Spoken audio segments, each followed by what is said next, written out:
بسم الله الرحمن الرحيم. وإذا مس الإنسان ضر دعا ربه منيبا إليه ثم إذا خوله نعمة منه نسي ما كان يدعو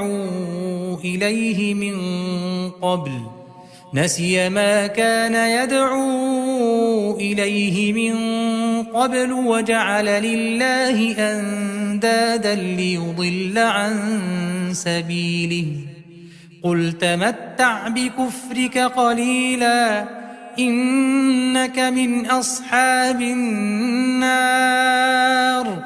أمن هو قانت آناء الليل ساجدا وقائما يحذر الآخرة ويرجو رحمة ربه. قل هل يستوي الذين يعلمون والذين لا يعلمون إنما يتذكر أولو الألباب. قل يا عبادي الذين آمنوا اتقوا ربكم للذين أحسنوا في هذه الدنيا حسنة وأرض الله واسعة إنما يوفى الصابرون أجرهم بغير حساب. قل إني أمرت أن أعبد الله مخلصا له الدين وأمرت لأن أكون أول المسلمين. قل إني أخاف إن عصيت ربي عذاب يوم عظيم. قل الله أعبد مخلصا له ديني فاعبدوا ما شئتم من دونه. قل إن الخاسرين الذين خسروا أنفسهم وأهليهم يوم القيامة ألا ذلك هو الخسران المبين. السلام عليكم ورحمة الله وبركاته. ഖുർആൻ പദം 1618 ദിവസത്തിലേക്ക് എല്ലാവരെയും ഹാർദമായി സ്വാഗതം ചെയ്യുന്നു. വിശുദ്ധ ഖുർആനിലെ 39-ാമത്തെ അധ്യായമായ സൂറത്ത് സുമറിൻ്റെ പഠന പൂർത്തീകരണത്തെ തുടർന്നുള്ള 3-ാം ദിവസ ചർച്ചയാണിന്ന്. ചർച്ചക്കാരൻ മുൻകുറിക്കുന്നതിനായി ആദരണീയനായ ഡോക്ടർ AI വിലായത്തുള്ള സാഹിബിനെ ക്ഷണിക്കുന്നു. السلام عليكم ورحمة الله وبركاته. أعوذ بالله من الشيطان الرجيم. بسم الله الرحمن الرحيم. أمن هو قانت آناء الليل ساجدا وقائما يحذر الآخرة ويرجو رحمة ربه. قل هل يستوي الذين يعلمون والذين لا يعلمون إنما يتذكر أولو الألباب. قل يا عبادي الذين آمنوا اتقوا ربكم للذين أحسنوا في هذه الدنيا حسنة وأرض الله واسعة إنما يوفى الصابرون أجرهم بغير حساب.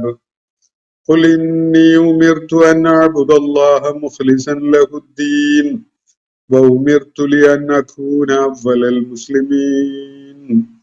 قل إني أخاف إن عصيت ربي عذاب يوم عظيم. قل الله أعبد مخلصا له ديني فاعبدوا ما شئتم من دونه. قل إن الخاسرين الذين خسروا أنفسهم وأهليهم يوم القيامة ألا ذلك هو الخسران المبين. صدق الله العلي العظيم. സൂറത്ത് സുമറിലെ ഏതാനും ആയത്തുകളാണ് ഞാൻ നിങ്ങളെ കേൾപ്പിച്ചിട്ടുള്ളത്. ഈ അധ്യായത്തിന്റെ പഠനം നമ്മൾ 2 ദിവസം മുമ്പ് പൂർത്തിയാക്കി. അതിനെ തുടർന്ന് 2 ദിവസങ്ങളായി നമ്മൾ അതുമായി ബന്ധപ്പെട്ടുകൊണ്ടുള്ള പ്രതികരണങ്ങളും ചോദ്യങ്ങളും ഒക്കെ പരിഗണിച്ചു വരികയായിരുന്നു. ഇന്നലെ നമ്മൾ അവസാനമായിട്ട് പരിഗണിച്ച ചോദ്യം താഗൂത്ത് എന്ന പദം പരാമർശിക്കപ്പെടുന്ന ഒരായത്തുമായി ബന്ധപ്പെട്ടുകൊണ്ടുള്ളതാണ്. അതില് നമ്മുടെ കേരളീയ അല്ലെങ്കിൽ നമ്മുടെ നാട്ടിലെ ഇന്ത്യയിലെ സാമൂഹ്യ രാഷ്ട്രീയ സാഹചര്യവുമായി ബന്ധപ്പെട്ടുകൊണ്ടാണ് ഒരു ചോദ്യം ഉന്നയിക്കപ്പെടുകയുണ്ടായത്. തെരഞ്ഞെടുപ്പിൽ പങ്കെടുക്കുകയും വിജയിക്കുകയും ഭരണഘടനയുടെ അടിസ്ഥാനത്തിൽ സത്യപ്രതിജ്ഞ ചെയ്യുകയും ഒക്കെ ചെയ്യുന്നത് ഈ താഗൂത്തിന് വിധേയപ്പെടുന്ന അള്ളാഹുവിന്റെ നിയമങ്ങൾക്ക് എതിരായ ഒരു നിലപാട് സ്വീകരിക്കുന്നതാവുകയില്ലേ എന്ന നിലക്കുള്ള ഒരു ചോദ്യമാണ്. അതിന് ഇന്നലെ ഞാൻ ഏകദേശമൊക്കെ ഒരു പ്രതികരണം വിശുദ്ധ ഖുർആന്റെയും നബി സല്ലല്ലാഹു അലൈഹി വസല്ലമയുടെയും ചര്യയുടെയും അതുപോലെ നമ്മൾ ജീവിക്കുന്ന സാമൂഹ്യ രാഷ്ട്രീയ ചുറ്റുപാടുകളുടെ യാഥാർത്ഥ്യം പരിഗണിച്ചുകൊണ്ടൊക്കെയുള്ള ഒരു പ്രതികരണം നൽകിയിരുന്നു. അതിന് ഒരു ഉപചോദ്യം ആ ചോദ്യം ഉന്നയിച്ച ആൾ തന്നെ ഉന്നയിച്ചിരിക്കുകയാണ്. ഞാനത് നിങ്ങളെ കേൾപ്പിക്കാം. എന്നിട്ട് ഈ വിഷയം ആദ്യം അങ്ങ് പൂർത്തീകരിച്ചിട്ട് ബാക്കി ചോദ്യങ്ങളിലേക്ക് കടക്കാമെന്നാണ് വിചാരിക്കുന്നത്. 23 വർഷം കൊണ്ടാണ് നബി സല്ലല്ലാഹു അലൈഹി വസല്ലമയുടെ ദൗത്യം പൂർത്തിയാക്കപ്പെട്ടത്. അതിന്റെ ഒടുവിലാണ് മദ്യം, ചൂതാട്ടം, പലിശ തുടങ്ങിയത് വിലക്കപ്പെട്ടത്. അത് നടപ്പിലാക്കപ്പെടാൻ നമ്മുടെ സാഹചര്യത്തിൽ കാലതാമസം ഉണ്ടാകുമെന്ന് സൂചിപ്പിച്ചുവല്ലോ. എത്രയാണ് അതിന്റെ കാലാവധി? നൂറ്റാണ്ടുകളായി നിലനിൽക്കുന്നു. നബി സല്ലല്ലാഹു അലൈഹി വസല്ലമയുടെ കാലഘട്ടവുമായി അതിനെ കമ്പയർ ചെയ്യാൻ പറ്റുമോ? ഹിക്മത്ത് എന്ന നിലക്കാണോ ഇത്? ഉദൂ ഇലാ സബീലി റബ്ബിക ബിൽ ഹിക്മതി വൽ മൗഇളത്തിൽ ഹസന എന്ന ആയത്തിന്റെ നിർദ്ദേശപ്രകാരമുള്ള ഒരു ഹിക്മത്ത് എന്ന നിലക്കാണോ ഇതും? അതുപോലെ താഗൂത്ത് ഭരണത്തിൽ വലിയ തിന്മ തടയാൻ ചെറു തിന്മയോടൊപ്പം നിൽക്കാമെന്നാണോ? ലക്ഷ്യം മാർഗത്തെ ന്യായീകരിക്കുന്നുവെന്നുള്ള നയം ജൂത നയം പോലെ അല്ലേ അതും? അത് ശരിയാണോ എന്നാണ് അദ്ദേഹം ചോദിച്ചിരിക്കുന്നത്. നമ്മുടെ ഈ വിഷയകമായിട്ട് ഉള്ള ഇന്ത്യയിൽ അല്ലെങ്കിൽ ഇന്ത്യ പോലുള്ള നാടുകളിലുള്ള മുസ്ലിങ്ങൾ നേരിടുന്ന ആ പ്രതിസന്ധി ഉണ്ടല്ലോ, ഈ പ്രശ്നം, ആ പ്രശ്നത്തിന് 3 വ്യത്യസ്തമായ പരിഹാരങ്ങളോ നിലപാടുകളോ ആണ് സ്വീകരിക്കപ്പെടുന്നത് നമുക്ക് കാണാൻ കഴിയും. അതിൽ ഒന്നാമത്തേത് പൂർണ്ണമായിട്ടും ഇത് സംബന്ധമായ ഇസ്ലാമിന്റെ വിശുദ്ധ ഖുർആന്റെയും നബി സല്ലല്ലാഹു അലൈഹി വസല്ലമയുടെ ചര്യയുടെയും ഒക്കെ അടിസ്ഥാനത്തിലുള്ള മാർഗദർശനത്തെ അവഗണിച്ചുകൊണ്ട് ഓരോ നാട്ടിലെയും സാമൂഹ്യ രാഷ്ട്രീയ പ്രക്രിയയുടെ പൂർണ്ണമായ ഭാഗമായി മാറുന്ന ഒരു രീതി സ്വീകരിക്കുന്ന ആളുകൾ, അത് ഒരു നിലപാടാണ്. ഇപ്പോ നമ്മുടെ രാജ്യത്ത് നിലനിൽക്കുന്ന അത് മതേതര ജനാധിപത്യ സംവിധാനത്തില് അത് തന്നെ ലക്ഷ്യമാണ് എന്ന നിലക്ക് അതിൽ നിലക്കൊണ്ടുകൊണ്ട് അതിന്റെ ഭാഗമായി പ്രവർത്തിക്കുകയും കൂടിയാൽ ഒരു സമുദായം എന്നുള്ള നിലക്ക് നമ്മുടെ വിഹിതം എല്ലാ കാര്യങ്ങളിലും നമ്മുടെ സാന്നിധ്യം കൊണ്ട് നേടിയെടുക്കണം, നമുക്ക് അർഹതയുള്ള ഒരു വിഹിതം നമ്മൾ തീർത്തും പൂർണ്ണമായും നേടിയെടുക്കണം എന്നൊരു ലക്ഷ്യത്തോടു കൂടി നിലകൊള്ളുന്ന അങ്ങനെ ഒരു നിലപാട് സ്വീകരിക്കുന്ന ആളുകളും സംഘടനകളും ഒക്കെ ഉണ്ട്. ഇതാണ് ഒന്നാമത്തേത്. അവരുടെ പരമാവധി ലക്ഷ്യം എന്ന് പറയുന്നത് ഇവിടെ ഉള്ള രാഷ്ട്രീയ സാമൂഹിക വിഷയങ്ങളിലൊക്കെ തന്നെ, അതുപോലെ തൊഴില്, വിദ്യാഭ്യാസം പോലെയുള്ള കാര്യങ്ങളിൽ, അങ്ങനെയുള്ള സംഗതികളിലൊക്കെ ഒരു സമുദായം എന്നുള്ള നിലക്ക്, ഒരു കമ്മ്യൂണിറ്റി എന്നുള്ള നിലക്ക് ഭരണഘടനാപരമായുള്ള നമ്മുടെ അവകാശങ്ങൾ നേടിയെടുക്കുക, അത് ഉറപ്പുവരുത്തുക എന്നതൊക്കെയാണ്. ഒരു സാമൂഹ്യ വ്യവസ്ഥ എന്നുള്ള നിലയ്ക്ക് എന്താണോ ഇവിടെ നിലനിൽക്കുന്നത് അല്ലെങ്കിൽ ഇതുപോലെയുള്ള രാജ്യങ്ങളിൽ നിലനിൽക്കുന്നത്, ആ വ്യവസ്ഥ അതേപടി നിലനിർത്തി പോവുക എന്നതിന്റെ കൂടി ഭാഗമായിട്ടുള്ള ഒരു നിലപാടാണ്. അവർക്ക് ഒരു ആദർശ സമൂഹം അല്ലെങ്കിൽ ഒരു പ്രസ്ഥാനം, ഒരു മൂവ്മെന്റ് എന്നുള്ള നിലക്ക് ആദർശപരമായി സാക്ഷാത്കരിക്കപ്പെടേണ്ട ലക്ഷ്യങ്ങളൊന്നും പറയില്ല. അവരെ സംബന്ധിച്ചിടത്തോളം ഈ സൊസൈറ്റിയുടെ പാർട്ടായിട്ട് അതില് വ്യക്തികൾ എന്ന നിലക്കോ സമൂഹം എന്ന നിലക്കോ ഉള്ള അവരുടെ വിഹിതം നേടിയെടുക്കുക എന്നത്, അവരുടെ സ്വത്വം നിലനിർത്തുന്നതിന് വേണ്ടിയുള്ള ശ്രമങ്ങൾ നടത്തുക, അതുപോലെ പരമാവധി അവരുടെ സർവൈവൽ ഉറപ്പുവരുത്തുക, എല്ലാ കാര്യങ്ങളിലുമുള്ള തങ്ങളുടെ വിഹിതം അല്ലെങ്കിൽ പങ്ക് നേടുക. ഇങ്ങനെയുള്ള ലക്ഷ്യങ്ങൾ മാത്രമേ അവര് ഈ ഒരു നിലപാട് ഉള്ള ആളുകൾ കൊണ്ടു നടക്കുന്നുള്ളൂ. അപ്പൊ അത് മുന്നിൽ കണ്ടുകൊണ്ടാണ് അവരുടെ രാഷ്ട്രീയവും അവരുടെ നിലപാടും അവരുടെ ഇസ്ലാമിനെ കുറിച്ചുള്ള ഇസ്ലാമിക പ്രത്യയശാസ്ത്രത്തെ മനസ്സിലാക്കുന്നത് പോലും ആ ഒരു ആംഗിളിലാണ് അവർ ചെയ്യുന്നത്. ഇതാണ് ഒരു നിലപാട്. മറ്റൊരു നിലപാട് പൂർണ്ണമായിട്ടും ഇത് താഗൂത്താണ്, ഈ താഗൂത്തി സംവിധാനത്തിന്റെ ഭാഗമാവുക എന്നത് വിശ്വാസികളെ സംബന്ധിച്ചിടത്തോളം അവരുടെ വിശ്വാസപരമായിട്ട് തന്നെ അതിനോട് യോജിക്കാത്തതും സംഘർഷപ്പെടുന്നതും സംഘട്ടനത്തിലാവുന്നതൊക്കെയായ ഒരു സംഗതിയാണ്. അതുകൊണ്ട് പൂർണ്ണമായിട്ടും അതിൽ നിന്ന് വിട്ടുനിൽക്കുകയാണ് വേണ്ടത് എന്നൊരു നിലപാട് സ്വീകരിക്കുന്ന വേറൊരു സാധ്യതയുണ്ട്. അങ്ങനെ ആരെങ്കിലും ഉണ്ട് എന്ന് പറയല്ല, അങ്ങനെ ഉള്ളവരുണ്ടാവാം. അങ്ങനെ ഒരു സാധ്യതയുണ്ട്.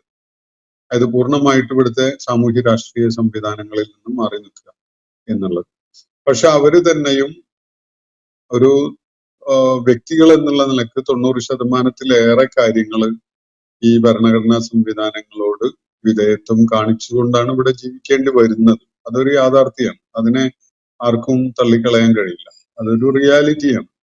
ഇവിടെ വില്ലേജിന്നോ പഞ്ചായത്തിന്നോ ഒരു കടലാസ് കിട്ടണമെങ്കിൽ, ഒരു ബർത്ത് സർട്ടിഫിക്കറ്റ് കിട്ടണമെങ്കിൽ, അല്ലെങ്കിൽ ഒരു വരുമാന നികുതി കൊടുക്കുന്ന വിഷയം ഉണ്ടാവുമ്പോൾ, അതുപോലെ ഒരു ഭൂമി രജിസ്ട്രേഷൻ, ഇങ്ങനെയുള്ള എന്ത് സംഗതിയാണെങ്കിലും അതൊക്കെ ഇവിടെ നിലനിൽക്കുന്ന സാമൂഹ്യ രാഷ്ട്രീയ സംവിധാനത്തിനെ അംഗീകരിച്ചുകൊണ്ടും ഭരണഘടനയെ ഉൾക്കൊണ്ടുകൊണ്ടും ഒക്കെയുള്ള രീതിയിൽ അവർക്ക് ഇവിടെ ഒരു ദിവസം പോലും ഫുൾ ഓൺ ചെയ്യാൻ പറ്റുള്ളൂ. അപ്പൊ അവര് മാറി നിൽക്കുക എന്ന് പറയുന്നത് പൂർണ്ണാർത്ഥത്തില് അവർക്ക് സാധിക്കുന്ന ഒരു കാര്യമല്ല. അവരുടെ മുന്നിൽ ഒന്നുകിൽ ഈ പ്രക്രിയയുടെ ഭാഗമാവാതെ മാറി നിൽക്കുക, അല്ലെങ്കിൽ ഈ രാജ്യത്തുനിന്ന് പലായനം ചെയ്ത് പോവുക എന്നുള്ള ഒരു ഓപ്ഷനേ ഉണ്ടാവുള്ളൂ. ഈ അങ്ങനെയുള്ള ഒരു കണിശമായ ഒരു നിലപാട് സ്വീകരിക്കുകയാണെങ്കിൽ അവർക്ക് പൂർണ്ണമായിട്ട് അതിൽ നിന്ന് വിട്ടുനിൽക്കുക എന്നുള്ളത് സാധിക്കില്ല. ഈ ഭരണപ്രക്രിയയിലോ സംവിധാനങ്ങളിലോ ആസൂത്രണങ്ങളിലോ പങ്കാളികളായില്ല എന്ന് വന്നേക്കാം, അതിൽ നിന്ന് മാറിയുന്നു എന്ന് വന്നേക്കാം. പക്ഷെ അതൊരു പാസീവായിട്ടുള്ള ഒരു നിലപാടാണ്. ഇവിടെ ജനങ്ങള്, മുസ്ലിങ്ങൾ മാത്രമല്ല പൊതുവെ ജനങ്ങൾ നേരിടുന്ന വിഷയങ്ങളിൽ ഒരു നിലപാട് സ്വീകരിക്കാനോ അല്ലെങ്കിൽ അതിൽ ഒരു ആക്റ്റീവ് എൻഗേജ്മെന്റ് ഉണ്ടാക്കാനോ ഒന്നും സാധിക്കാത്ത ഒരു നിലപാടാണ്. ഇവിടെ എന്തെല്ലാം സങ്കീർണമായ വിഷയങ്ങൾ ഉയർന്നു വന്നാലും അത് പരിസ്ഥിതിയെ, പ്രപഞ്ചത്തെ, പ്രകൃതിയെ ചൂഷണം ചെയ്യുന്നതുമായി ബന്ധപ്പെട്ടതാവാം. അതുപോലെ ഇവിടെ നിലനിൽക്കുന്ന സാമൂഹ്യ ഘടനയിൽ ചില വിഭാഗങ്ങൾ അനുഭവിക്കേണ്ടി വരുന്ന ഉച്ചനീചത്വത്തിന്റെ അല്ലെങ്കിൽ അവഗണനയുടെ, പാർശ്വവൽക്കരണത്തിന്റെ ഒക്കെ വിഷയങ്ങളാവാം.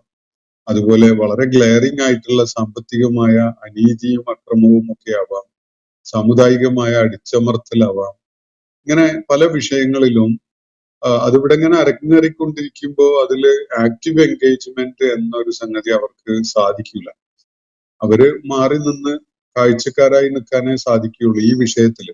ഒരുപക്ഷെ അവര് അള്ളാഹുവിന്റെ മാർഗത്തിലേക്കുള്ള പ്രബോധന പ്രവർത്തനങ്ങളിലൊക്കെ ഏർപ്പെടുന്നുണ്ടാകാം, അങ്ങനെ ആളുകളും സംഘങ്ങളും ഒക്കെ ഉണ്ടെങ്കിൽ. പക്ഷെ അത് തന്നെ വളരെ പരിമിതമായ ഒരു തലത്തിലേ അത് സാധിക്കുകയുള്ളൂ എന്നാണ് ഞാൻ മനസ്സിലാക്കുന്നത്. ഇനി മൂന്നാമത്തെ ഒരു നിലപാടാണ് ഈ സാമൂഹ്യ രാഷ്ട്രീയ പ്രക്രിയ. ഇവിടെ ഒരു സെക്യുലർ ഡെമോക്രാറ്റിക് സിസ്റ്റം നിലനിൽക്കുന്നുണ്ടല്ലോ. വേണ്ടത് ഏത് ഭൂപ്രദേശത്താണെങ്കിലും പ്രപഞ്ച സൃഷ്ടാവിന്റെ നിയമങ്ങൾ പാലിച്ചുകൊണ്ട് മനുഷ്യർ ജീവിക്കുക എന്നതാണ്. അതുപോലെയുള്ള അതിന് പറ്റുന്ന വിധത്തിലുള്ള ഒരു സാമൂഹ്യ രാഷ്ട്രീയ ക്രമമാണ് ഏത് ഭൂപ്രദേശത്തും വേണ്ടത്. കാരണം അതാണ് സത്യം, അതാണ് യാഥാർത്ഥ്യം, അതാണ് നീതി, അതാണ് നന്മ എന്നതൊക്കെയാണ് അതിനുള്ള കാരണം.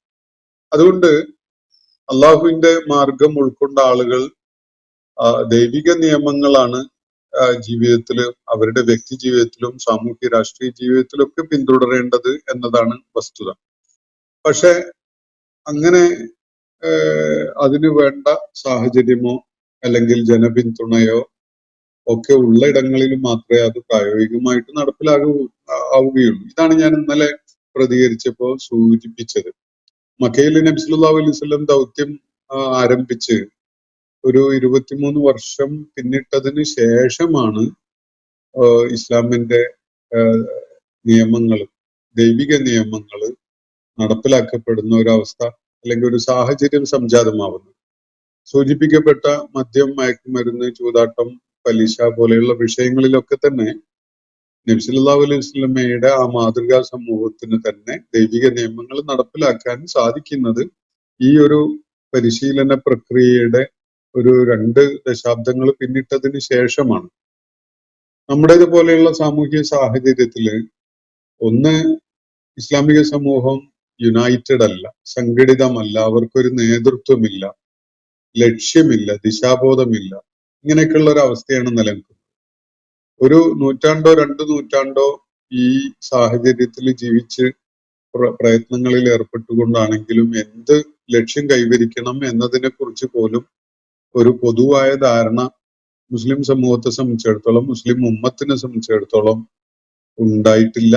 അതിന് ഒരു സംഘടിതമായ വിധത്തിലുള്ള ഒരു ആശയപ്പൊരുത്തം അക്കാര്യത്തിൽ ഉണ്ടാകുന്ന വിധത്തിലുള്ള ഒരു നേതൃത്വവും മുസ്ലിം സമൂഹത്തിന് ഉണ്ടായിട്ടില്ല. ഇത് മുസ്ലിങ്ങളുടെ മാത്രം കാര്യമല്ല.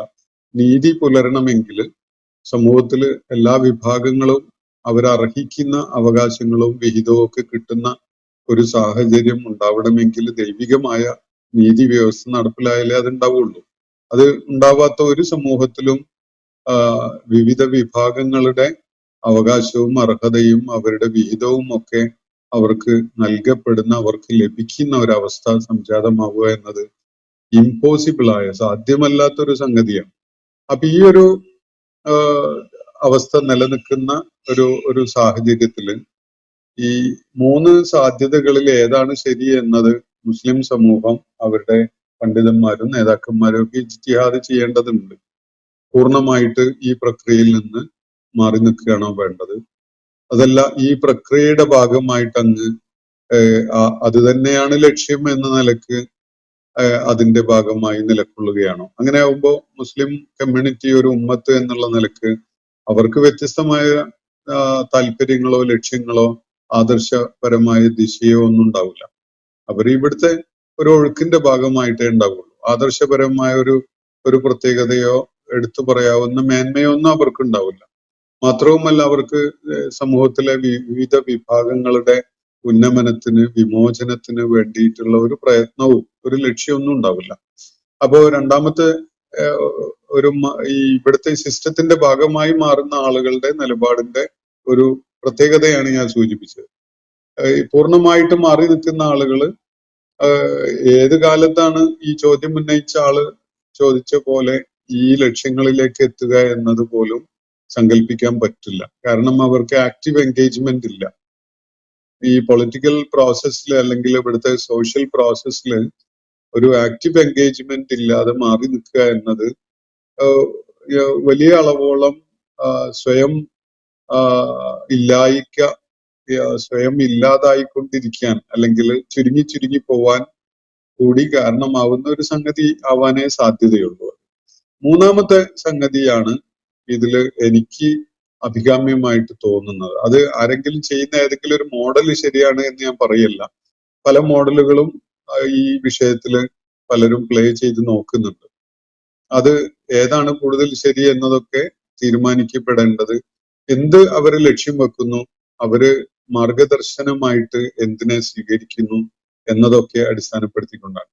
മുസ്ലിം കമ്മ്യൂണിറ്റി ഒരു മൂവ്മെന്റ് എന്നുള്ള നിലക്ക്, ഒരു പ്രസ്ഥാനം, ഒരു ഹെറക്ക എന്ന നിലക്ക് ഒരു സമൂഹത്തിലെ എല്ലാ വിഭാഗങ്ങളുടെയും മോചനം ലക്ഷ്യം വെച്ചുകൊണ്ട് നീങ്ങുന്ന ഒരു സമൂഹം എന്ന നിലക്കാണെങ്കിൽ അതിനു പറ്റിയ ആസൂത്രണവും അതിനു പറ്റിയ മാർഗദർശനവും അതിന് കൃത്യമായ നിർണയിക്കപ്പെട്ട ലക്ഷ്യങ്ങളും ഒക്കെ ആയിട്ട് വേണം ആ ഒരു സംഗതി ഉണ്ടാവാൻ.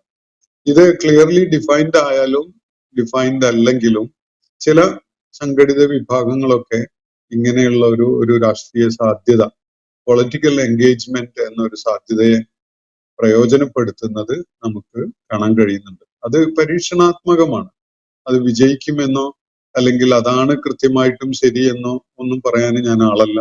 അങ്ങനെ ഉള്ള പരീക്ഷണങ്ങൾ നടത്തുന്നുണ്ട്. അതിന് രണ്ട് സാധ്യതയുണ്ട്. ചില ഗുണപരമായ നേട്ടങ്ങൾ ഉണ്ടാവാം, ലക്ഷ്യത്തിലേക്ക് കുറച്ചുകൂടിയൊക്കെ അടുക്കാൻ അത് സഹായകമായി എന്ന് വരും. രണ്ടായാലും അത് പരാജയമാണെങ്കിൽ തന്നെയും അതില് നല്ലൊരു ഉദ്ദേശം മനസ്സിലുണ്ട്, ഒരു ലക്ഷ്യമുണ്ട് എന്ന കാരണത്താൽ തന്നെ അത്തരം എൻഗേജ്മെന്റ്സ് മഅ്ജൂറാവും എന്നാണ് ഞാൻ മനസ്സിലാക്കുന്നത്. കാരണം ഇജ്തിഹാദാണത്. ഇജ്തിഹാദ് എന്ന് പറയുന്നത് ഒരു കുത്തൊഴുക്കിന്റെ ഭാഗമാവുക എന്നുള്ളതല്ല. അള്ളാഹുവിന്റെ കിതാബിന്റെയും നബി സല്ലല്ലാഹു അലൈഹി വസല്ലമയുടെ ശരീഅയുടെയും അടിസ്ഥാനത്തിൽ നമ്മുടെ സാഹചര്യത്തിന് യോജിച്ച ഒരു വഴി എന്താണ് എന്നത് എക്സ്പ്ലോർ ചെയ്യലാണല്ലോ. അത് എക്സ്പ്ലോർ ചെയ്തുകൊണ്ട് ഒരു നിലപാടിലേക്കും തീരുമാനത്തിലേക്കും ഒക്കെ എത്തി അതുമായി മുന്നോട്ട് പോവുക എന്നത് കൃത്യമായി അള്ളാഹുവിന്റെ തൃപ്തി ആഗ്രഹിച്ചുകൊണ്ടും സമൂഹത്തിന്റെ ഗുണവും നന്മയും ആഗ്രഹിച്ചുകൊണ്ടും സാമൂഹ്യ വിമോചനം ഏതെങ്കിലും ഒരു ഘട്ടത്തിൽ സാധ്യമാവണം എന്ന ആഗ്രഹത്തോടെയും ഒക്കെയുള്ള ഒരു പ്രയത്നമാണ്. അത് ഒരു ജിത്തിഹാദിന്റെ ഫലമായിട്ട് ഒരു വിഭാഗമോ അല്ലെങ്കിൽ പല വിഭാഗങ്ങളോ സ്വീകരിക്കുന്ന ഒരു സ്ട്രാറ്റജി ആയിട്ട് അതിനെ കാണാൻ സാധിക്കും. ഇപ്പൊ ഞാൻ പറഞ്ഞത് മുസ്ലിം സമൂഹം തെരഞ്ഞെടുപ്പിൽ പങ്കാളികളാകുന്നതും അതിന്റെ പ്രോസസ്സിൽ ഭാഗവാക്കാകുന്നതും ഒന്നും തന്നെ പൂർണ്ണമായിട്ട് വ്യക്തിപരമായിട്ട് ഈ മദ്യം, മയക്കുമരുന്ന്, ചൂതാട്ടം, പലിശ ഈ വക സംഗതികളെ പിന്തുണക്കാനോ അതിന്റെ ഭാഗമാവാനോ അല്ല, ഒരിക്കലും അല്ല.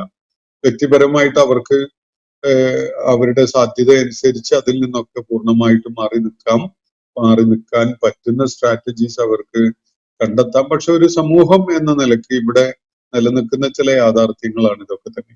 അതുകൊണ്ട് അത് പൂർണ്ണമായിട്ട് ഇല്ലാണ്ടാക്കുക എന്നത് നമ്മൾ ലക്ഷ്യമിടുന്നത് തന്നെ ശരിയല്ല എന്നാണ് എൻ്റെ അഭിപ്രായം. കാരണം എന്താന്ന് പറഞ്ഞാൽ ഇസ്ലാമിക സമൂഹം അള്ളാഹുവിന് വിധേയപ്പെടുന്ന ഒരു സമൂഹത്തെ രൂപപ്പെടുത്തുന്നതിന് ലക്ഷ്യം വെക്കേണ്ടവരാണ്. അങ്ങനെ അള്ളാഹുവിന് വിധേയപ്പെടുന്നവരായിട്ട് ഒരു സമൂഹം മാറുമ്പോൾ അതിന്റെ സ്വാഭാവികമായ പരിണിതിയായിട്ട് വരുന്ന ഒരു സംഗതിയാണ് അള്ളാഹുവിന്റെ വിധിവിലക്കുകൾ പാലിക്കപ്പെടുന്ന ഒരു സാഹചര്യം ഉണ്ടാകുക എന്നുള്ളത്. അത് അള്ളാഹുവാണ് അതിന്റെ സെൻട്രൽ ആയിട്ട് വരേണ്ട കാര്യം. അള്ളാഹുവിന്റെ ഏകത്വം ഉൾക്കൊണ്ടുകൊണ്ട് പ്രപഞ്ചത്തിന് ഒരു നാഥനുണ്ട്, ഒരു സൃഷ്ടാവുണ്ട്, അവനാണ് മനുഷ്യനെ സൃഷ്ടിച്ചിരിക്കുന്നത്, അവന്റെ മാർഗദർശനം അനുസരിച്ചാണ് മനുഷ്യരെല്ലാ കാര്യങ്ങളും ചെയ്യേണ്ടത് എന്നത് അംഗീകരിക്കുന്ന ഒരു സമൂഹമായിട്ട് മാറുമ്പോൾ സ്വാഭാവികമായിട്ടും ബാക്കിയുള്ളതൊക്കെ വന്നു ചേരും. അതിന് ചില നടപടിക്രമങ്ങളൊക്കെ അപ്പോഴൊക്കെ വേണ്ടി വന്നു എന്നും വരും.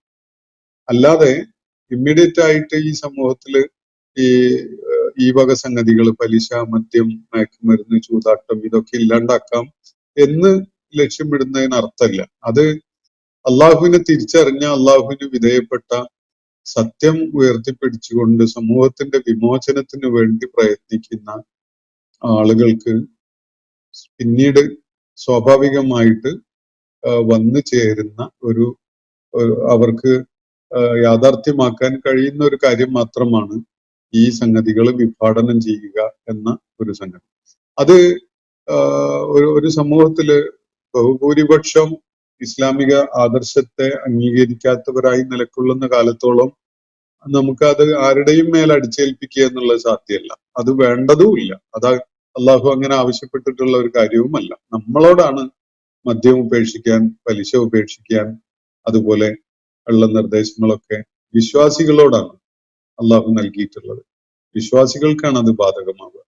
ബാക്കിയുള്ളവർക്ക് ആ നിയമങ്ങൾ അടിച്ചേൽപ്പിക്കുക എന്നത് ഇസ്ലാം നിർദ്ദേശിച്ച ഒരു കാര്യമേ അല്ല. അത് ഒരു ഇസ്ലാമിക രാഷ്ട്രത്തിൽ പോലും അങ്ങനെ ഒരു സംഗതി പൂർണ്ണമായിട്ട് സ്വകാര്യമായിട്ട് അവർക്ക് അത്തരം സംഗതികളിൽ ഏർപ്പെടുന്നത് വിലക്കുണ്ടാവും എന്ന് എനിക്ക് തോന്നുന്നില്ല. പ്രായോഗികത പരിഗണിച്ചുകൊണ്ട് പോലും അത് അംഗീകരിക്കാൻ അല്ലെങ്കിൽ അത് നടപ്പിലാക്കാൻ കഴിയുമെന്ന് തോന്നുന്നില്ല. ചില ബഹുഭൂരിപക്ഷം മുസ്ലിങ്ങളായ പ്രദേശങ്ങളിലോ നാടുകളിലോ അതിന് പൊതുവായിട്ടുള്ള വിലക്ക് ഉണ്ടെങ്കിൽ പോലും അവരുടെ സ്വകാര്യ ജീവിതത്തിലേക്ക് ഒളിഞ്ഞു നോക്കാനോ ഇത്തരം സംഗതികള് അവര് പങ്കാളികളാവുന്നുണ്ടോ എന്നത് എക്സ്പ്ലോർ ചെയ്യാനോ ഒന്നും അവിടെ സംവിധാനങ്ങളില്ല. അതൊന്നും ഭരണ സംവിധാനങ്ങൾ അവരെ അവിടുത്തെ സംവിധാനങ്ങൾ ആ നിലക്ക് ജനങ്ങളോട് അങ്ങനെ ആവശ്യപ്പെടുന്നുമില്ല എന്നാണ് ഞാൻ മനസ്സിലാക്കുന്നത്. അത് ഇസ്ലാമിക സമൂഹത്തിന് നൽകപ്പെട്ടിട്ടുള്ള നിർദ്ദേശമാണ്. ഇസ്ലാമിക വ്യവസ്ഥ ഉണ്ടാകുമ്പോൾ അതൊക്കെ വെട്ടിച്ചുരുക്കി കൊണ്ടുവരും. എന്നാൽ പോലും ഇസ്ലാമിക ആദർശം ഉൾക്കൊള്ളാത്ത ആളുകൾ അത്തരം സംഗതികള് സ്വകാര്യമായി ചെയ്യുന്നത് ഇസ്ലാം ഒരു ഒരു കരുത്തുപയോഗിച്ചോ അല്ലെങ്കിൽ നിയമ നടപടികൾ സ്വീകരിച്ചുകൊണ്ടോ ഒന്നും അവസാനിപ്പിക്കുന്ന ഒരു എക്സ്റ്റെന്റിലേക്ക് കൊണ്ടുപോകുമെന്ന് ഞാൻ മനസ്സിലാക്കുന്നില്ല. അപ്പോ ഇതൊക്കെയാണ് ഇത് സംബന്ധമായിട്ട് സൂചിപ്പിക്കാനുള്ളത്. അപ്പോ ഈ വ്യത്യസ്തമായ മോഡൽസ് ഞാൻ പറഞ്ഞല്ലോ. ഒന്ന്, പൂർണ്ണമായിട്ട് ഈ സാമൂഹ്യ രാഷ്ട്രീയ പ്രക്രിയയിൽ നിന്ന് മാറി നിന്ന് ഇസ്ലാമിക നിയമങ്ങൾ 100% നടപ്പിലാക്കപ്പെടുന്ന ഒരു സാഹചര്യം വരുമ്പോഴേ നമുക്ക് അതിൽ എൻഗേജ്മെന്റ് ഉണ്ടാവുള്ളൂ എന്ന് തീരുമാനിക്കുന്നത് ഒരു നയമാണ്. പക്ഷെ അത് വളരെ പാസീവായി എല്ലാറ്റിൽ നിന്നും വിട്ടു നിൽക്കുകയും സ്വയം ചുരുങ്ങി പോവുകയും ചെയ്യുന്ന വിധത്തിൽ മാത്രം പ്രയോഗത്തിൽ നടക്കുന്ന ഒരു കാര്യമാണ് എന്നാണ് ഞാൻ മനസ്സിലാക്കുന്നത്. രണ്ടാമത്തത്, ലക്ഷ്യമേ ഇല്ലാതെ ഇവിടുത്തെ സാമൂഹ്യ രാഷ്ട്രീയ സംവിധാനത്തിന്റെ ഭാഗമായി അങ്ങ് ചേർന്ന് ആകെ ലക്ഷ്യം വെക്കുന്ന കാര്യം തങ്ങളുടെ വിഹിതം കിട്ടണം, അതിനുവേണ്ടി സാന്നിധ്യം അറിയിക്കണം എന്ന നിലക്കുള്ള ഒരു രാഷ്ട്രീയം. അതാണ് രണ്ടാമത്തത്. മൂന്നാമത്തത്, ഇസ്ലാമിക ആദർശത്തിൽ അടിയുറച്ച് നിന്നുകൊണ്ട് തന്നെ ഇവിടുത്തെ സമകാലിക സാഹചര്യത്തിലെ ചുറ്റുപാടുകളുടെ യാഥാർത്ഥ്യം ഉൾക്കൊണ്ടുകൊണ്ട് ആക്റ്റീവ് എൻഗേജ്മെന്റിന് ഒരവസരമായിട്ട് രാഷ്ട്രീയത്തെ കാണുക, സാമൂഹ്യ പ്രവർത്തനങ്ങളെ കാണുക, സാധിക്കുന്നിടത്തോളം നന്മ ഉയർത്തിപ്പിടിക്കുകയും തിന്മ തടയാൻ വേണ്ടി ശ്രമിക്കുകയും ഒക്കെ ചെയ്യുക.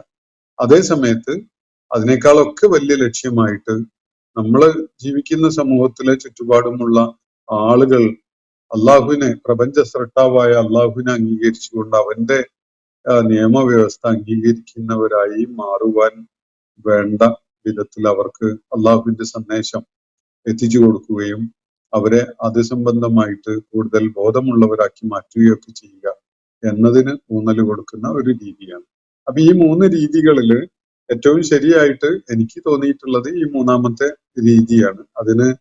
അത് 100% ശരിയാണെന്നോ പ്രായോഗികമാണോ എന്നോ ഞാൻ പറയല്ല. അതിന് തന്നെ ഒരൊറ്റ മോഡലേ ഉള്ളൂ എന്നും എനിക്ക് അഭിപ്രായമില്ല. വ്യത്യസ്തമായ മോഡലുകൾ പലരും പ്രാക്ടീസ് ചെയ്ത് കൊണ്ടിരിക്കുന്നത് നമ്മളുടെ ചുറ്റുപാടിൽ നമ്മൾ കാണുന്നുണ്ട്. ഇതാണ് വസ്തുത. ബാക്കി ഇത് സംബന്ധമായിട്ട് ഓരോരുത്തരും അവരുടെ തിരിച്ചറിവിന്റെ അടിസ്ഥാനത്തിൽ ഒരു നിലപാടിലേക്ക് വരികയാണ് വേണ്ടത് എന്ന് സൂചിപ്പിച്ചുകൊണ്ട് ആ വിഷയം ഞാൻ അവസാനിപ്പിക്കുകയാണ്. മറ്റൊരു ഇതുമായി ബന്ധപ്പെട്ടുകൊണ്ടുള്ള ഒരു ചോദ്യം ഉന്നയിക്കപ്പെട്ടതല്ല, ഒരു വോയിസ് ഗ്രൂപ്പിൽ പോസ്റ്റ് ചെയ്യപ്പെട്ടിട്ടുണ്ടായിരുന്നു. അത് അദ്ദേഹത്തിന്റെ ഒരു നിലപാടാണ്. അത് ഞാൻ നേരത്തെ സൂചിപ്പിച്ച 3 മോഡലുകളിൽ ഒന്നായിട്ട് വേണമെങ്കിൽ മനസ്സിലാക്കാം. ഞാനത് ചുരുക്കി എഴുതിയത് നിങ്ങളെ ഒന്ന് കേൾപ്പിക്കാം, വിഷയം എന്താണെന്ന് മനസ്സിലാവാൻ വേണ്ടി. ഇങ്ങനെയാണത്: താവൂത്ത് എന്നാൽ അത് അനിസ്ലാമികമായ അത് എന്നർത്ഥം. ഭരണപരമായ കാര്യങ്ങളിൽ ഇസ്ലാമിക കാലത്ത് തന്നെ, ഖലീഫമാരുടെ കാലത്ത് തന്നെ ഇസ്ലാം വിരുദ്ധമായ പലതും നടന്നിട്ടുണ്ട്. 3 ഖലീഫമാർ അതുപോലെ ഹുസൈൻ റളിയല്ലാഹു അൻഹു പോലെയുള്ളവരൊക്കെ കൊല ചെയ്യപ്പെടുകയാണ് ഉണ്ടായിട്ടുള്ളത്. ആ തലമുറ ദീനിയായ കാര്യങ്ങളിൽ മാതൃകയാണ്. എന്നാൽ ഭരണപരമായ രാഷ്ട്രീയ കാര്യങ്ങളിൽ അവർ പോലും മാതൃകയായിരുന്നില്ല. അവസരം വരുമ്പോൾ ഇസ്ലാമിക ഭരണത്തിലേക്ക് തന്നെയാണ് പോവേണ്ടത്. എന്നാൽ ബഹുസ്വര സമൂഹത്തിൽ ജീവിക്കുമ്പോൾ ഇഖാമത്തുദ്ദീൻ, ഹുക്കുമത്തെ ഇലാഹി പോലെയുള്ളത് നടപ്പിലാക്കുക എന്നത് ശ്രമിച്ചാൽ ബുദ്ധിമുട്ടാകും. വ്യക്തിപരമായ മഹല്ലു കാര്യങ്ങളിൽ ഇത് നടത്താം. ജമാഅത്ത്, മുജാഹിദ്, മഹല്ല്, സക്കാത്ത് കാര്യങ്ങളിൽ ഇതില് മാതൃകയാണ്. സുന്നികൾ കാര്യത്തിൽ മാതൃകയല്ല. ദാരിദ്ര്യം തീർക്കാൻ കഴിയും. വിശാലമായ അർത്ഥത്തിൽ ശ്രമിച്ചാൽ ഇത് വിപത്തായി മാറും. ലാത്ത പോയി മനാത്ത വന്നു എന്ന നിലപാട് തത്വത്തിൽ ശരിയാണെങ്കിലും പ്രയോഗത്തിൽ സങ്കീർണമാണ്. വെളുത്ത സായിപ്പ് പോയി കറുത്ത സായിപ്പ് വന്നു എന്ന് പറഞ്ഞൊരു പ്രസ്ഥാനം ഇന്ത്യ സ്വതന്ത്രമായ ഘട്ടത്തിൽ ഒരു നിലപാട് സ്വീകരിച്ചിട്ടുണ്ടായിരുന്നു. അവരുടെ നിലപാടും അതുപോലെ RSSന്റെ നിലപാടും ഇത് തന്നെയായിരുന്നു. രണ്ടു കൂട്ടരും നിരോധിക്കപ്പെട്ടു. ഇന്ത്യയുടെ മോചനം ഇസ്ലാമിലൂടെ എന്ന് പറഞ്ഞ ആ മുദ്രാവാക്യം ശരി തന്നെ. പക്ഷേ എന്താണ് ബഹുജനങ്ങൾക്ക് അത് വലിയ തെറ്റിദ്ധാരണ ഉണ്ടാക്കാൻ കാരണമായിട്ടുണ്ട്. പലയിടത്തും പ്രതിഷേധമുണ്ടായി, എതിർപ്പ് വളർന്നതിന് ഒരു കാരണം ഇതാണ്. ജനാധിപത്യ മതേതര പാർട്ടികളോട് സഹകരിക്കുകയാണ് വേണ്ടത്. അള്ളാഹുവിന് വിധേയപ്പെടുന്ന ആത്മീയതയ്ക്ക് ഇവിടെ തടസ്സമില്ല. കഴുത്തറുക്കാൻ വരുന്നവരോട് മുസ്ലിം അല്ല എന്ന് വരെ പറയാം, ജീവൻ രക്ഷിക്കുന്നതിന് വേണ്ടി. അതുപോലെ സ്വകാര്യതയിൽ വിശ്വാസം നിലനിർത്തിക്കൊണ്ട് തന്നെ ഞാൻ മുസ്ലിം അല്ല എന്ന് പറയുന്നതിന് തെറ്റില്ല. സോവിയറ്റ് യൂണിയൻ, ചൈന പോലെയുള്ള രാജ്യങ്ങളിൽ മുസ്ലിങ്ങൾ അതിജീവനം സാധ്യമാക്കിയത് അങ്ങനെയൊക്കെയാണ്. ഇപ്പോഴത്തെ സാഹചര്യത്തിൽ ലീഗ്, മുസ്ലിം ലീഗ്, അതുപോലെ സെക്യുലർ സംഘടനകൾ ഇവയിലൊക്കെ പ്രവർത്തിക്കുകയാണ് നല്ലത്. ജനങ്ങൾക്ക് ഇസ്ലാമിക മാതൃക സ്വകാര്യ ജീവിതത്തിലും വ്യക്തി ജീവിതത്തിലും നൽകുക. അതുപോലെ CH മുഹമ്മദ് കോയയെ പോലെയുള്ള ഒരു നേതാവായിട്ട് നിലകൊള്ളുന്ന അല്ലെങ്കിൽ അതുപോലെയുള്ള ഇടപെടലുകൾ രാഷ്ട്രീയത്തിൽ നടത്തുന്നതൊക്കെയാണ് മുസ്ലിങ്ങളെ സംബന്ധിച്ചിടത്തോളം അഭികാമ്യമായത് എന്നൊക്കെയാണ് ഇദ്ദേഹം ചൂണ്ടിക്കാണിക്കുന്നത്. ഈ വോയിസ് ഈ താഗൂത്ത് സംബന്ധമായ ചോദ്യം ഉന്നയിക്കപ്പെട്ട പശ്ചാത്തലത്തിൽ അതിനോട് പ്രതികരിച്ചുകൊണ്ടാണ് അദ്ദേഹം ഈ കാര്യങ്ങൾ പറയുന്നത്. ഇതില് രണ്ട് ഇസ്ലാമിന്റെ ചരിത്രത്തിന്റെ ആദ്യഘട്ടത്തില് ഖലീഫമാരുടെയും തുടർന്നുള്ള ഘട്ടത്തിലൊക്കെ തന്നെ ഉണ്ടായ രാഷ്ട്രീയമായ സംഘർഷങ്ങളെ, ഇതിനെ രാഷ്ട്രീയം മതം എന്ന നിലക്കുള്ള ഒരു വേർതിരിവ് കാണിക്കുന്നതിൽ മൗലികമായൊരു പ്രശ്നമുണ്ട്. വിശുദ്ധ ഖുർആന്റെയും അതുപോലെ നബി സല്ലല്ലാഹു അലൈഹി വസല്ലമയുടെ സുന്നത്തിന്റെയും പശ്ചാത്തലത്തിൽ നിന്നുകൊണ്ട് അതിനെ വിലയിരുത്തുമ്പോൾ അങ്ങനെ ഒരു വിഭജനം നടത്തിയതായിട്ട് നമുക്ക് കാണാൻ സാധിക്കില്ല. അപ്പോ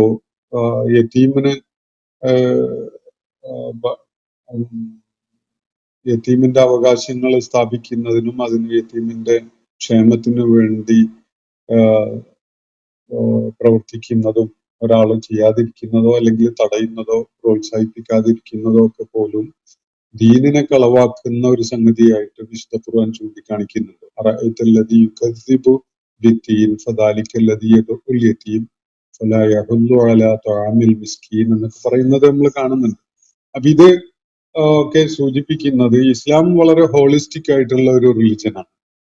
അത് ഇസ്ലാം മുന്നോട്ട് വെക്കുന്ന ജീവിത ദർശനം എന്ന് പറയുന്നത് ആത്മീയത ഒന്ന് വേറെയും ഭൗതിക ജീവിതം ഒന്ന് വേറെയും ആയിട്ടുള്ളതല്ല. നിത്യജീവിതത്തില് അതിന്റെ സാമൂഹ്യ രാഷ്ട്രീയ ഇടപെടലിൽ പോലും പ്രതിഫലിക്കേണ്ടതായ ഒരു ആദർശമാണ് ഇസ്ലാം എന്ന് പറയുന്നത്.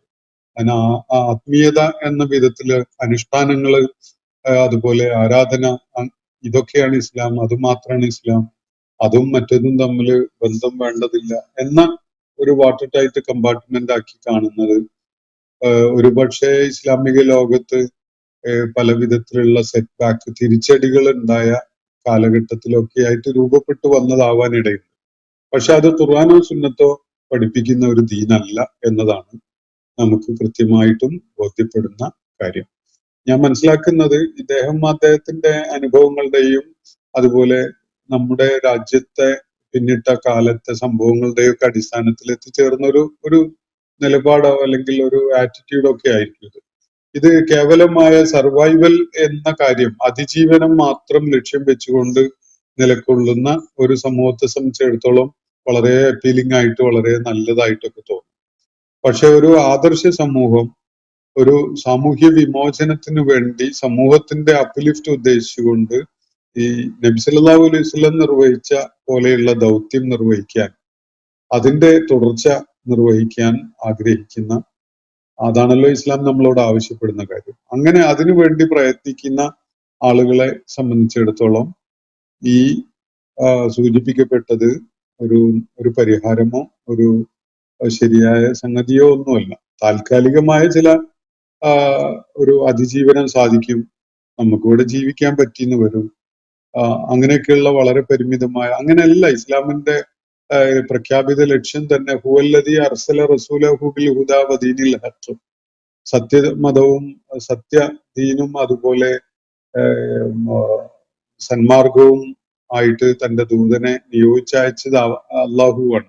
എന്നിട്ട് പറയുന്നത് ലിയുദ്ഹിറഹു അലദ്ദീനി കുല്ലിഹി, സകല വ്യവസ്ഥകളെയും അതിജയിച്ച് മുന്നേറുന്നതിന് വേണ്ടിയാണ് അള്ളാഹു ഈ ദീനിനെ അള്ളാഹുവിന്റെ പ്രവാചകന്റെ ചുമതലയിൽപ്പെടുത്തിക്കൊണ്ട് മാർഗദർശനം നൽകിക്കൊണ്ട് അയച്ചിട്ടുള്ളത് എന്നാണ് അള്ളാഹു വ്യക്തമാക്കിയിട്ടുള്ളത്. അതുകൊണ്ട് സാമൂഹ്യ രാഷ്ട്രീയ മാറ്റം ഉണ്ടാക്കുക എന്നത് ഇസ്ലാമിന്റെ ലക്ഷ്യം തന്നെയാണ്, അതിൽ സംശയമൊന്നുമില്ല. ഇസ്ലാം ഒരു വളരെ മൗലികമായ പ്രാപഞ്ചിക ആദർശം തന്നെ മുന്നോട്ട് വെക്കുന്നുണ്ട്. അതിന്റെ ഭാഗമായിട്ട് ഇതൊക്കെയും വരും. അതാണ് യാഥാർത്ഥ്യം എന്നതുകൊണ്ടാണ് മുസ്ലിങ്ങൾ അത് അപ്ഹോൾഡ് ചെയ്ത് ഉയർത്തിപ്പിടിച്ചുകൊണ്ട് നിലക്കൊള്ളുന്നത്. അത് പക്ഷെ അതിന് പ്രായോഗിക ബോധം പാടില്ല, അതുപോലെ അതിന് നയപരത വേണ്ടതില്ല, സമകാലിക യാഥാർത്ഥ്യങ്ങളെ കാണേണ്ടതില്ല എന്നൊന്നും അർത്ഥമില്ല. ഇസ്ലാമിന്, മുസ്ലിം സമൂഹത്തിന് ലക്ഷ്യം വെക്കാൻ അള്ളാഹുവിന്റെ ദൈവിക ജീവിത വ്യവസ്ഥ സമൂഹത്തിൽ എല്ലാവർക്കും ലഭ്യമാക്കുക എന്ന ഒരു ലക്ഷ്യം ഇല്ലാതെ ഒരു മുസ്ലിം സമൂഹം എന്ന നിലയ്ക്ക് ഒരു കൂട്ടർക്കും നിലനിൽക്കാൻ കഴിയില്ല. കേവലമായ ആത്മീയതയോ വ്യക്തിപരമായ അനുഷ്ഠാനങ്ങളോ ആണ് ഇസ്ലാമിന്റെ ലക്ഷ്യം എന്ന് പലരും തെറ്റിദ്ധരിക്കുകയും തെറ്റിദ്ധരിപ്പിക്കുകയും ഒക്കെ ചെയ്തിട്ടുണ്ട്.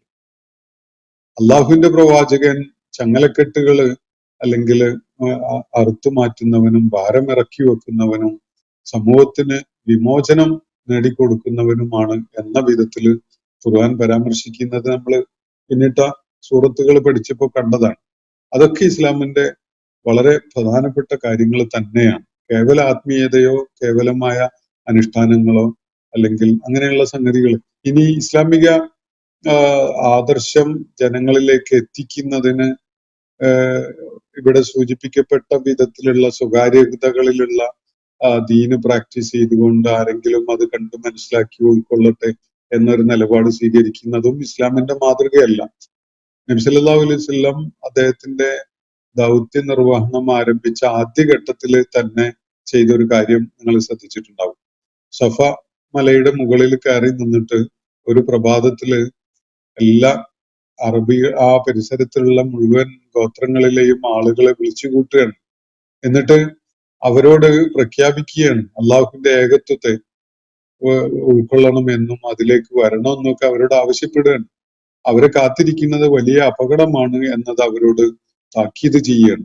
ഇതിനോട് വളരെ ഭീകരമായ വിധത്തില് മക്കയിലെ പ്രമാണിമാര് പ്രതികരിച്ച കാര്യവും ചരിത്രത്തിൽ നമ്മൾ കാണുന്നുണ്ട്. അപ്പോ എതിർപ്പ് ഉണ്ടാവുക എന്നത് ഒഴിവാക്കാൻ വേണ്ടി ആദർശം അല്ലെങ്കിൽ ജീവിത ലക്ഷ്യമൊന്നും വെളിപ്പെടുത്താതിരിക്കുക എന്നത് ഇസ്ലാമിന്റെ മാതൃകയല്ല. ജനങ്ങളെ സത്യമാർഗത്തിലേക്ക് ക്ഷണിക്കുന്നത് എല്ലാവരുടെയും ശ്രദ്ധ ആകർഷിക്കുന്ന വിധത്തിൽ തന്നെ ആണ് വേണ്ടത് എന്നതാണ് പ്രവാചക മാതൃക.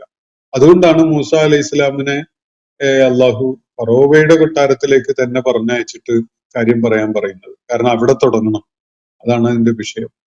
അത് ശരിയായ മെസ്സേജ് ആവണമെങ്കിൽ, ജനങ്ങളിലേക്ക് എത്തണമെങ്കിൽ അവിടെ ഫറോവയെ തന്നെ കാര്യങ്ങൾ പറഞ്ഞുകൊണ്ട് സെൻസിറ്റൈസ് ചെയ്യുമ്പോഴാണ് അത് ശരിയായ വിധത്തിൽ നടക്കുക. സ്വകാര്യമായി ഏതെങ്കിലും കുഗ്രാമങ്ങളിൽ ചില ആളുകളോട് ദൈവിക സന്ദേശം അങ്ങനെ സ്വകാര്യമായിട്ട് മാത്രം പങ്കുവെച്ച് അതീവ രഹസ്യമായി അങ്ങനെ ജീവിക്കുക എന്നതല്ല ഇസ്ലാം മുന്നോട്ട് വെക്കുന്ന മാതൃക. മറിച്ച് ഇസ്ലാമിക ദൗത്യം അത് പ്രവാചകൻ സല്ലല്ലാഹു അലൈഹി വസല്ലം നിർവഹിച്ച ആ ഒരു സംഗതി, അതിന്റെ സ്പിരിറ്റ് ചൈതന്യമൊക്കെ ഉൾക്കൊണ്ടുകൊണ്ട് അത് നിർവഹിക്കാൻ ഒരു സമൂഹം രംഗത്ത് വരുമ്പോൾ സ്വാഭാവികമായിട്ടും സമൂഹത്തിലെ സകല മനുഷ്യരെയും പരിഗണിച്ചുകൊണ്ട് അവർക്ക് വേണ്ടിയുള്ള വിമോചനത്തിന്റെ മാർഗം പ്രഖ്യാപിച്ചു അവരെ അതിലേക്ക് ക്ഷണിക്കുകയൊക്കെ ചെയ്യുക എന്നുള്ളത് അതിന്റെ ഭാഗമാണ്. നമ്മൾ അതിന് പ്രാപ്തരാണോ, സന്നദ്ധരാണോ, അതിനുവേണ്ടി ഒരുങ്ങിയിട്ടുണ്ടോ, നമ്മളുടെ ഉള്ളിലെ ഒരു ലക്ഷ്യമായിട്ടെങ്കിലും അതുണ്ടായിട്ടുണ്ടോ എന്നതൊക്കെ അനുസരിച്ചായിരിക്കും നമുക്ക് അതിനോടുള്ള പ്രതിബദ്ധത ഉണ്ടാവുക. അപ്പോ നബി സല്ലല്ലാഹു അലൈഹി വസല്ലമയുടെ മാതൃകയിലേക്ക് നമ്മൾ നിരന്തരം നോക്കിക്കൊണ്ടിരിക്കണം. വിശുദ്ധ ഖുർആൻ നൽകുന്ന നിർദ്ദേശങ്ങളെ അതിന്റെ സാകല്യത്തിൽ ഉൾക്കൊള്ളുകയും വേണം. ഭാഗികമായിട്ട് എന്തോ ആത്മീയതയുടെ അല്ലെങ്കിൽ സ്വകാര്യ ജീവിതത്തിന്റെ ഒരു കച്ചവടമാണ് ദീന് എന്ന് മനസ്സിലാക്കി കൊടുക്കുകയൊക്കെ ചെയ്യുന്ന, അല്ലെങ്കിൽ തെറ്റിദ്ധരിപ്പിക്കുകയൊക്കെ ചെയ്യുന്ന ഒരു രീതി കേരളത്തിലെ മുസ്ലിം പണ്ഡിതന്മാര് അല്ലെങ്കിൽ നേതാക്കന്മാര് പിന്നിട്ട ദശകങ്ങളിൽ സ്വീകരിച്ചിരുന്നത് നമുക്ക് കാണാൻ കഴിയും. അത് അവർക്ക് അതിനുള്ള ന്യായം എന്തായിരുന്നാൽ പോലും അത് ഇസ്ലാമിന്റെ ഒരു മാതൃകയായിട്ട് നമുക്ക് കാണാൻ കഴിയില്ല. ഇസ്ലാം ഒരു ആദർശ പ്രസ്ഥാനമാണ്. അത് ആദർശ പ്രസ്ഥാനമായി നിലകൊള്ളുകയാണ്. അത് നമുക്ക് കിട്ടി, ഇനി ആർക്കും കിട്ടരുത് എന്ന ഒരു നിലപാട് സ്വീകരിച്ചുകൊണ്ട് നമ്മളത് സ്വകാര്യമായി നുണഞ്ഞുകൊണ്ടിരിക്കുക എന്നുള്ളത് ഒരു ഇസ്ലാമിന്റെ മാതൃകയെ അല്ല എന്നതാണ് ഞാൻ മനസ്സിലാക്കുന്ന കാര്യം. ഇതിൽ കൂടുതൽ വിശദാംശങ്ങളിലേക്കൊന്നും തൽക്കാലം ഞാൻ പോകുന്നില്ല. നമ്മൾ സമയം അതിക്രമിച്ചിട്ടുണ്ട്. അതുപോലെ ഈ അതിജീവനത്തിന് സോവിയറ്റ് റഷ്യയിലും ചൈനയിലും അതുപോലെയുള്ള പ്രദേശങ്ങളിലൊക്കെ എന്താണോ സാധിക്കുന്നത് അതിജീവനത്തിന്റെ വഴി, അത് ഓരോ സന്ദർഭത്തിലും ആ സാഹചര്യം നേരിട്ടുകൊണ്ടിരിക്കുന്ന മുസ്ലിങ്ങൾക്ക് അവരുടേതായ രീതിയിൽ പ്രായോഗികമായി ആലോചിച്ചുകൊണ്ട് ചെയ്യാവുന്നതാണ്. തുർക്കിയിൽ അതിജീവനത്തിന് വേണ്ടി അവർ പ്രയത്നിച്ചിട്ടുണ്ട്. ഇപ്പോ അതിജീവനം ഒന്നും വേണ്ടതില്ല എന്ന് തോന്നുന്ന നമ്മളുടെ സൗദി അറേബ്യ, ഹറമേൻ ഷെരീഫിലുള്ള സൗദി അറേബ്യയുടെ കാര്യം, അവിടെ പോലും ഇസ്ലാമിക ദർശനം പൂർണ്ണമായി ഉൾക്കൊണ്ടുകൊണ്ട് ജീവിക്കുന്ന ആ ബാധ്യതകൾ നിർവഹിക്കാൻ വേണ്ടി പ്രയത്നിക്കുന്ന ആളുകളെ സംബന്ധിച്ചിടത്തോളം അവരുടെ അധികാര സംവിധാനത്തിനകത്ത് അതിജീവനം പരിമിതമായ രീതിയിലേ സാധിക്കുകയുള്ളൂ. അവിടെയൊക്കെ തന്നെ ഇസ്ലാം അല്ലാത്ത പല താല്പര്യങ്ങളും മേൽക്കൈ നേടിക്കഴിഞ്ഞ ഒരു കാലഘട്ടത്തിലാണല്ലോ നമ്മൾ ജീവിക്കുന്നത്. അതുകൊണ്ട് ഈ കാര്യങ്ങളിൽ ബാക്കി അള്ളാഹു പുറത്തു വരും എന്ന് പ്രതീക്ഷിച്ചുകൊണ്ട് നമുക്ക് സാധിക്കുന്ന ഒരു അതിജീവന തന്ത്രം സ്വീകരിച്ചുകൊണ്ട് മുന്നോട്ട് പോവുക എന്നത് ഏത് കാലഘട്ടത്തിലും എവിടെയുമുള്ള ആളുകൾക്ക് അതിനു വേണ്ട പ്രയത്നങ്ങൾ നടത്താവുന്നതാണ്. പക്ഷെ ഐഡിയലായ ഇസ്ലാമിക ദൗത്യം എന്താണ് എന്നത് വിലയിരുത്തുമ്പോൾ, എന്നത് പരിഗണിക്കുമ്പോൾ, ആ സമയത്ത് ഇങ്ങനത്തെ ചില ഒരു കട്ട് ആൻഡ് പേസ്റ്റ് മോഡലുകൾ എന്ന് പറഞ്ഞാൽ പൂർണ്ണമായ ഐഡിയൽ ആയതോ ശരിയായതോ ഒന്നും അല്ലാത്ത, എന്നാൽ ചില പ്രതിസന്ധി ഘട്ടങ്ങളിൽ ചിലർ സ്വീകരിച്ച മോഡലുകൾ നമ്മൾ കാണുന്നുണ്ട്. അതാണ് ഇസ്ലാമിന്റെ മോഡല് എന്ന് പറയുന്നത് ശരിയല്ല. നമുക്ക് അതൊരു മോഡലാണ്, ചിലരുടെ ശ്രമങ്ങളാണ്. പക്ഷെ അതിനേക്കാൾ സാധ്യതയുള്ളതും ഇസ്ലാമിക ദർശനത്തോടും ഇസ്ലാമിക ആദർശത്തോടും ഒക്കെ ഖുർആനോടും സുന്നത്തിനോടും ഒക്കെ ചേർന്ന് നിൽക്കുന്ന വേറെ സാധ്യതകൾ എന്താണ് എന്നത് വിലയിരുത്തി മുന്നോട്ട് നീങ്ങാൻ മുസ്ലിങ്ങൾ നിരന്തരം ശ്രമിച്ചുകൊണ്ടിരിക്കേണ്ടതുണ്ട്.